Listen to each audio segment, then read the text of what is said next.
Hello, everybody. Cindy Greenwell here, editor-in-chief at lawmarketing.com, and today we're here with Nancy Fox, who is the founder and president of the Business Fox, as well as the author of Network Like a Fox. And today we're going to be focusing on a topic that I think many of you might be interested in, and that is breaking the ice when you go to a networking event. Now, Nancy, I know you've shared with me how you've been speaking all over the country in the last couple of weeks, and this is a topic that people are really challenged with. You know, when they go to a networking event, how do they break the ice? How do they, really leverage that time there? So share with us what you mean when you talk about the term ice breaking, and also what people can do when they actually go to an event and need to break the ice.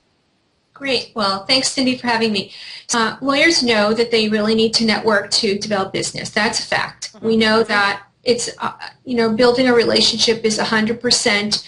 You've got to get out there and meet people. You can't build relationships unless you get face-to-face with them. So at some point. So you got to break the ice somehow. And a lot of lawyers are actually resisting or avoiding networking as much as they should, or as much as they know they want to, because they're concerned about how to break the ice with strangers. So not to fear, everyone, because everybody is the same. Top level executives and all of us, we're all dealing with the same concern. We don't like to break the ice with strangers. So the key to the kingdom is to not focus on yourself. The key to the kingdom is to focus on them. I trained my mind, when I first started networking, I trained my mind to literally wipe my mind from the issue of who am I going to meet for my business, who am I going to connect with that will get me, business, or who is going to be my next client, and I just put it out, and it was all about how can I serve them, how can I be curious about them, how can I be asking them great questions, how can I focus on them and what they are interested in and their business. That was the number one thing that turned everything around in terms of breaking the ice. Okay. So how do you do that? Yeah. It's so simple. First of all, people are concerned about who they should go over and talk to when they go to a networking event. If they don't know somebody in the room, if they know somebody in the room, they're naturally going to gravitate to that person or those people.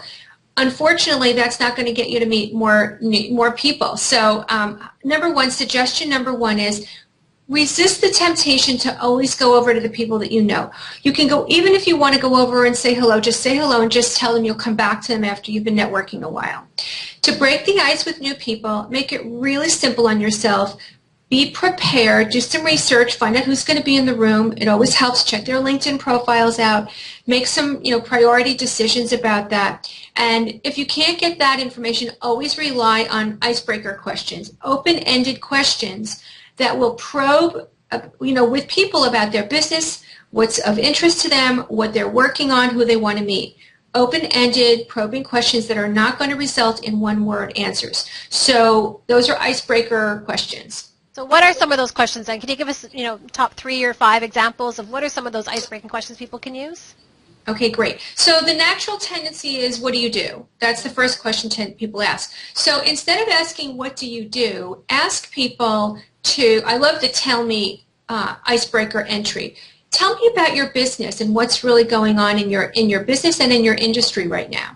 Tell me what you're working on right now. I'd like to hear about what's new in your company. What are the new initiatives that you're working on right now? Tell me about how you got into your business. Tell me about is a really easy way, and they will tell you, and they will tell you and tell you and tell you. All you got to do is sit back and really listen for opportunity. It's really easy.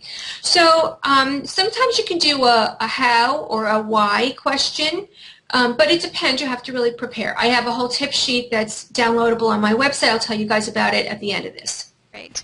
Okay, well, Nancy, that's really helpful, because I think a lot of us naturally have that curiosity or want to ask questions, but when we're, making a point of networking and connecting with new people and so on, we tend to sort of freeze up a little bit and forget what some of those questions might be. So that's a really great tip. Now, I know we're going to include this on our website, and we're going to include a link to your tip sheet. So tell us a little bit about what people can get on that tip sheet, and then we'll provide that link. Well, it's really, I'm sort of blown away about it myself, because I started out using that tip sheet. It's a list of questions, open-ended questions that I made for myself. That was my little cheat sheet before I go to networking. Mm-hmm. I got so many, I kept adding to it and adding to it and adding to it. And over time, I put it on my website as a freebie download, and I get hundreds of downloads of this every month. It blew me away. I said, whoa, people really want to know about how to break the ice.